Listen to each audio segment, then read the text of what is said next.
En juillet, retrouvez chaque soir le journal télévisé avec Élise Blaise, Olivier Frère-Jacques et Thibaut Bastide. Découvrez notre émission Zoom avec les invités de TV Liberté, notamment Pierre Hilard, Patrick Liebrecht, Alain Sanders, Jean-Christophe Buisson. Retrouvez Politique Éco d'Olivier Pichon avec Charles Gave ou Pierre Jovanovic. Prenez le temps de découvrir Passé Présent avec Philippe Conrad, La Petite Histoire avec Christopher Lannes, Perles de Culture avec Anne Brassier, ou encore l'émission de débat Tête à Clash, Immédiat avec Jean-Yves Le Gallou et Hervé Grandchamp, et la semaine de Campagnole de Christian Combaz. TV Liberté est avec vous tout l'été. Foncez sur tvliberté.com.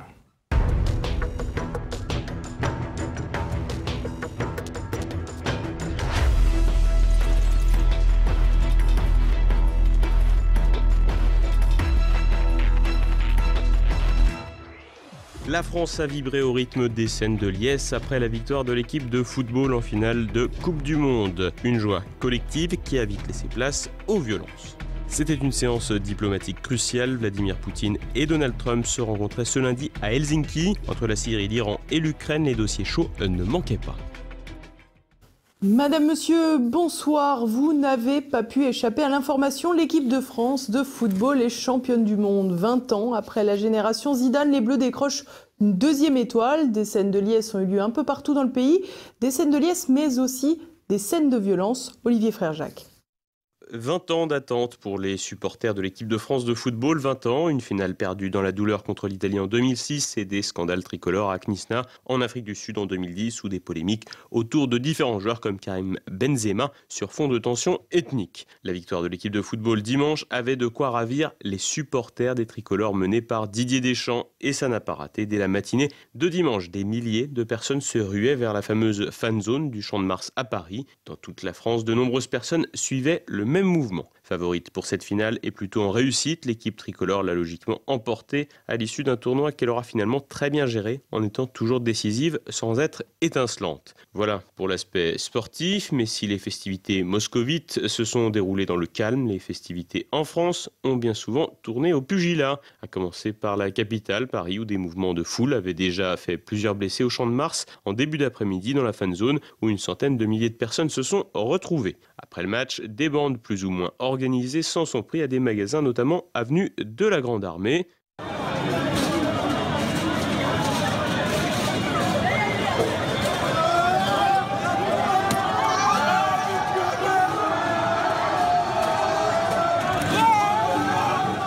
Des voitures de particuliers ont également fait les frais de la finale.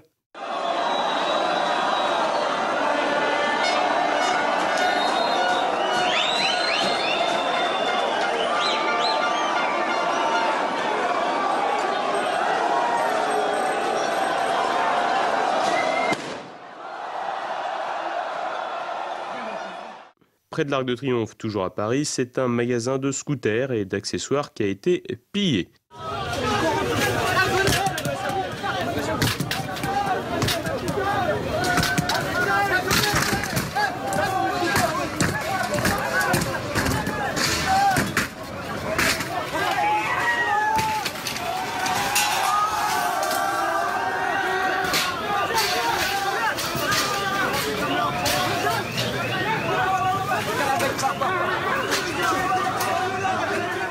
Enfin, la place de la Bastille n'a pas dérogé à la tradition.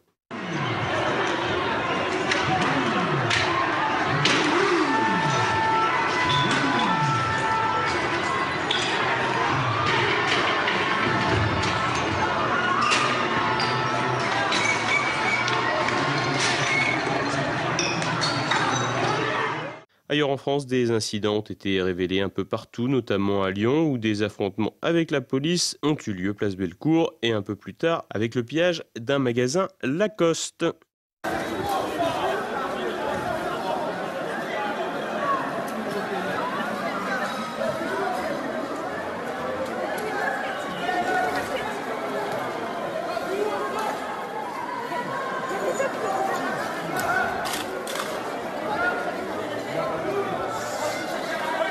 Enfin, un peu plus tard, plus au sud, à Marseille, c'est un car qui a été incendié.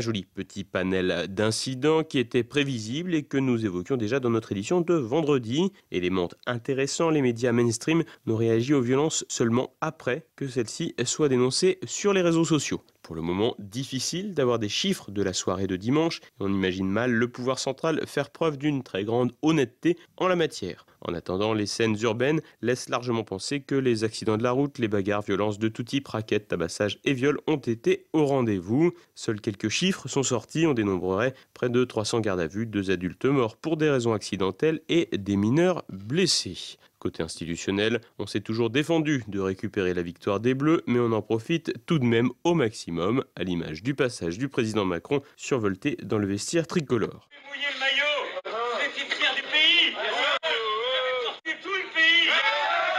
Et donc maintenant, je vous le dis, il vous l'a dit le coach. Il y a 60 millions de Français. Regardez, 66.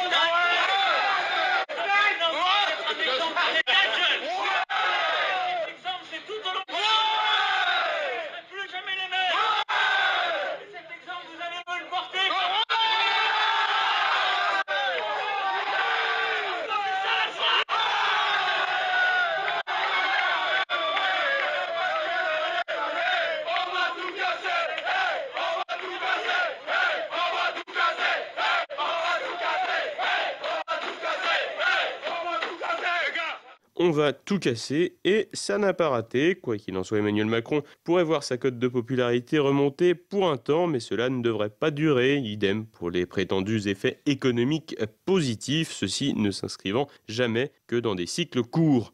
Que vous fassiez partie des esprits chagrins pour qui la Coupe du Monde ou l'équipe de France n'a aucun intérêt, pour de plus ou moins obscures raisons, ou que vous soyez des petits footix défenseurs de l'équipe bleu-blanc-rouge, peu importe car la Coupe du Monde est finie. En attendant la prochaine, vous pouvez toujours vous amuser avec ces images.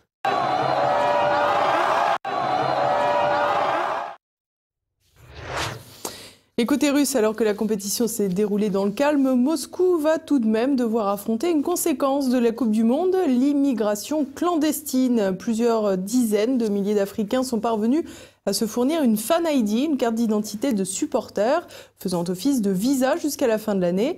Une véritable aubaine pour les candidats à l'exil, un peu moins pour la Russie. C'est un peu une clé passe-partout pour la Russie. La fameuse Fan ID, une carte d'identité pour les supporters de football, risque de devenir un vrai cauchemar pour les autorités russes. En effet, le petit sésame fait office de visa et autorise donc le détenteur à circuler sur le territoire en toute légalité. Le document ne devait être valide que jusqu'au 25 juillet, mais Vladimir Poutine, fier de la réussite de l'organisation de la Coupe du Monde, a finalement décidé de prolonger les délais jusqu'à la fin de l'année.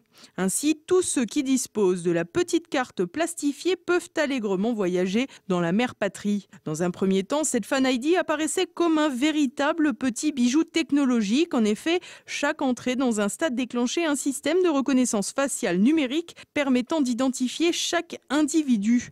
Pour autant, bon nombre de détenteurs de la Fan ID n'ont pas vu l'ombre d'un ballon de football.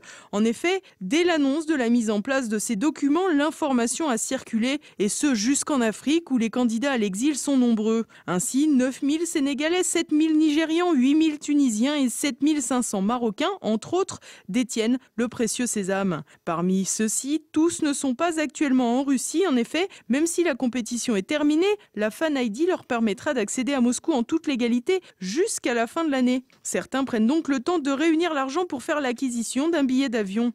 Du côté des ressortissants étrangers déjà sur le territoire russe, les jours comptent. En effet, malgré la légalité de leur présence actuelle sur le territoire, la fin de l'année va arriver à grands pas. Et si beaucoup revendiquent le statut de réfugiés, tantôt pour des raisons politiques, tantôt parce qu'ils sont homosexuels, la Russie n'a octroyé le statut de réfugié qu'à 592 personnes.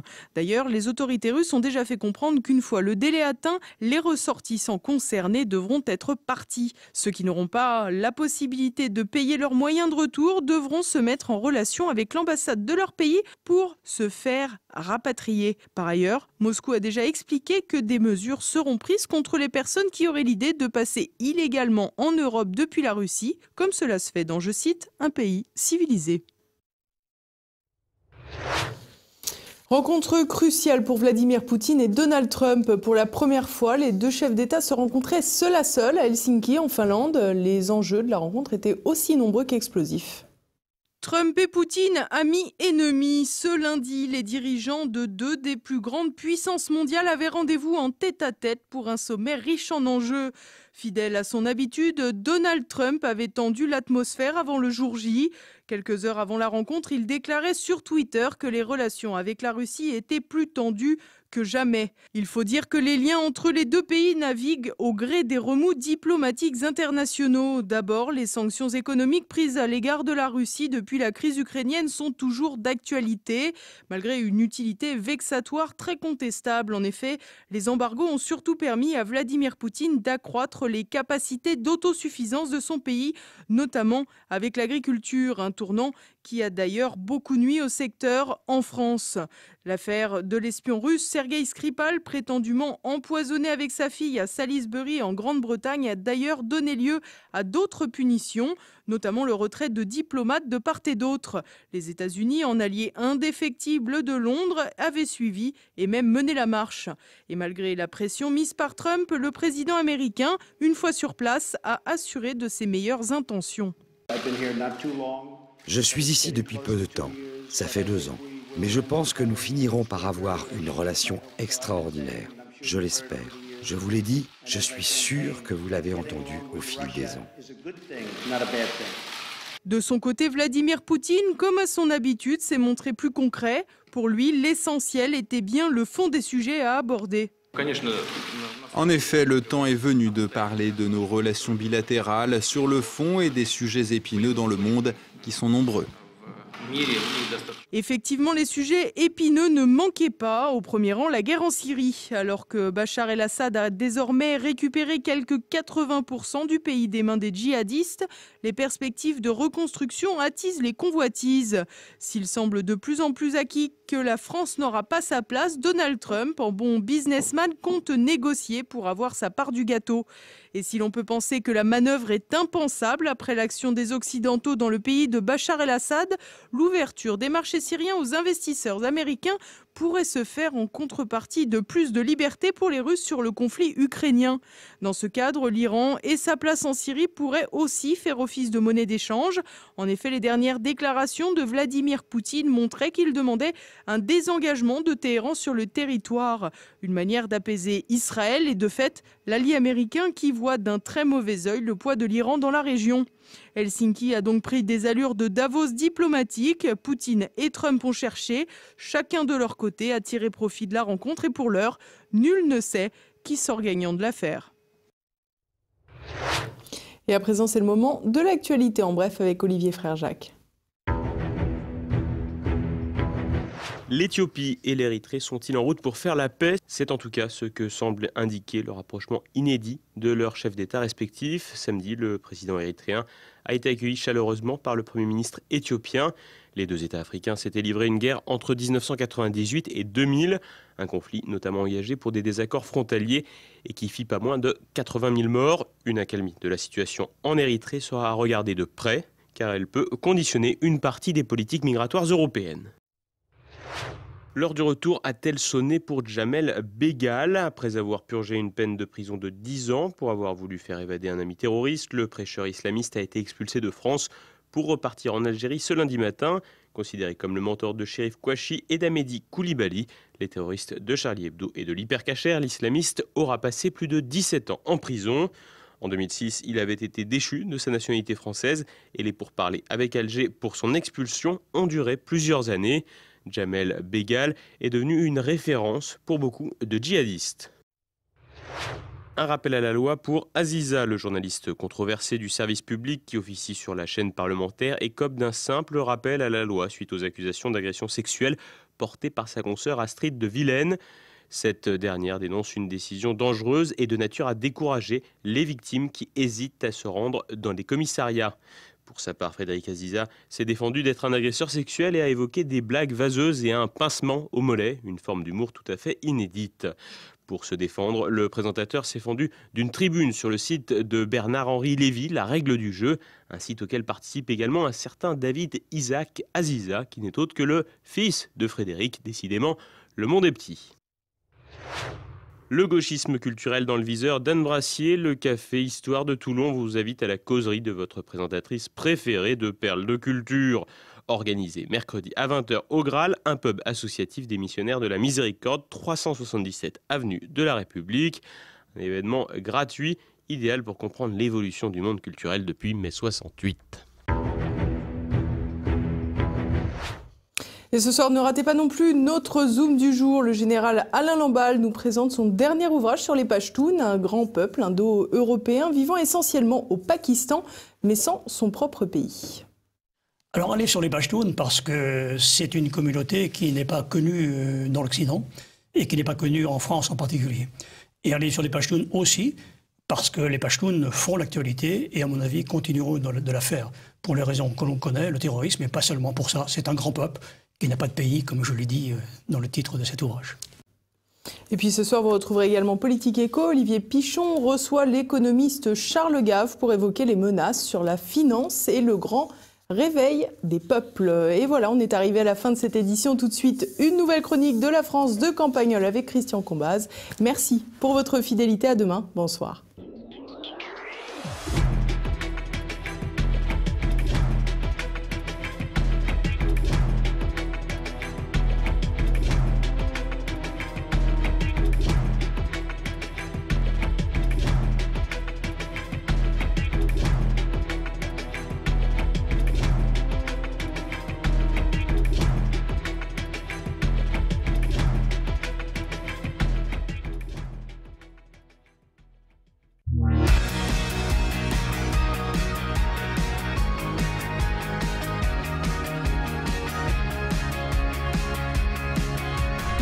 Roger, le frère de Lucette, le grand type de près de 2 mètres du village, est un peu malade en ce moment. Enfin, on ne sait pas encore si c'est grave. Il a 80 ans, il est dans cette phase un peu embêtante où une incertitude peut prendre des proportions.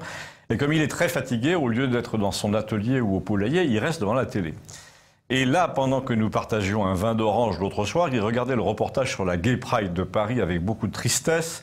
Et il a évoqué aussi la soirée grotesque que le président de la République s'est offerte dans le palais de l'Élysée avec des grands noirs bâtis comme des gymnastes, mais maquillés et qui faisaient, selon l'expression de Roger, des putasseries devant la caméra. Il faut dire, enfin je le rappelle puisque je l'ai déjà dit, que Roger est un homosexuel de campagne, c'est-à-dire qu'on s'en doute vraiment pas du tout au premier abord. Il a une grosse voix éraillée par le tabac, des grandes mains très crevassées, un visage avec de grandes rides en coups de sabre, le cheveu rare et un peu en arrière, un habitué de la chronique m'a fait observer que je l'ai appelé René une fois ou deux, c'est normal, c'est son vrai nom, maintenant ça n'a plus d'importance. Il a du poil aux oreilles, une chemise à carreaux tout le temps, un béret, et ce jour-là donc il me dit, en regardant la télé et les crétins harnachés qu'on y voyait, harnachés de cuir, qui s'agitaient les fesses à l'air sur des chars fleuris, ça fait quand même assez mal de voir ça quand t'as passé toute ta vie à essayer de pas gêner tes proches. Par exemple, je voudrais pas voir ce reportage en présence de mon neveu Philippe, me dit-il. J'aurais l'impression qu'il va me regarder en coin pour essayer de savoir ce que j'ai de commun avec ses tapettes. Ben, la réponse est rien, évidemment. D'ailleurs, me dit-il encore, j'ai connu une vie d'emmerdement, de travail, de maladie de ma mère, de pèlerinage à Lourdes, alors qu'eux, ils ont l'air de s'amuser tout le temps. Ensuite, j'ai jamais osé avoir des amis ailleurs que dans le département d'à côté. Et puis, crois-moi, c'était pas le genre bracelet en or. J'ai jamais emmené personne ici. J'ai toujours accepté les plaisanteries sur le thème « Alors tu te maries dans l'année ». J'ai toujours répondu « Il y en a pas une qui soit digne de moi ». Enfin, tu sais, les bêtises qu'on dit à table pendant le repas des aînés quand on est célibataire. Mais même quand j'étais plus jeune, je disais pareil. Il y en a qui mentent, qui disent j'ai failli épouser la Janine, et ben moi non, j'ai jamais failli épouser la Janine, j'ai honte de rien, mais je ne suis pas non plus fier avec leur fierté homosexuelle, ils commencent à nous emmerder, ce serait comme si je défilais en disant que je suis fier d'être grand ou d'être gaucher, on n'est pas fier de ce que veut la nature. Justement, mon neveu Philippe, il est toujours à matisser un peu là-dessus, il doit être un peu comme ça, me dit-il. Il me dit, au moins ceux qui défilent, ils ont le courage de leurs opinions. Alors tu penses bien que je n'allais pas répondre, je ne réponds jamais, je dis, chacun fait comme il veut. Mais j'ajoute, me dit-il, pour toi, parce que pour toi c'est pas pareil, j'ajoute qu'en fait, ils veulent pas que les gens fassent comme ils veulent. Ils veulent, comme les gens veulent, ils veulent que les gens fassent comme ils veulent eux. Ils voudraient que j'aille me mettre une veste à paillettes pour agiter une pancarte à Limoges ou à Rodez, mais ils comprennent pas que la majorité des homos est comme moi, ils ont honte d'être représentés par ces guignols dans les journaux, et pourtant ils peuvent pas aller devant un micro pour dire voilà, il y a des gens qui essaient de se faire passer pour nous, parce que ça reviendrait à dire qu'ils sont comme ça. En plus, tous ces m'as-tu vu, ils croient que se trémousser avec des plumes, ça les rend sympathiques, mais moi, toute la méchanceté que j'ai croisée dans ma vie à propos de ça, c'était justement à cause des plumes dans le cul. Quand tu descends d'un tracteur ou que tu as tondu les brebis toute la journée, tu n'entends jamais aucun jeune se moquer de toi, même quand il roule sur la table les jours de mariage. Mais quand un crétin veut te faire du mal en public, il t'accuse d'être comme les gens en costume arc-en-ciel. Donc moi, je dis, si le président de la République ne s'affichait pas avec eux, il rendrait service à ceux qui ne veulent pas être mis dans le même sac. Et ils sont la majorité, ils en souffrent, parce que finalement, tous ces danseurs noirs, là, ils vivent dans leur coin tranquillement, ils gagnent bien leur vie. On nous soupçonne, nous, d'être comme eux, alors que nous, on a les pieds dans la boue et qu'on ne peut pas les blairer. Et puis un président, c'est pas élu pour défendre les minoritaires, à moins que ce soit les minoritaires qui l'aient élu, ce qui est probable. Enfin, moi, conclut-il, c'est ce que je dis, mais là, c'est moi qui parle. Roger, t'en fais pas, on le dit aussi. Et si vous trouvez que Roger a raison de le dire, faites passer, merci. Ça s'appelle Campagnol TVL et c'est encore sur YouTube.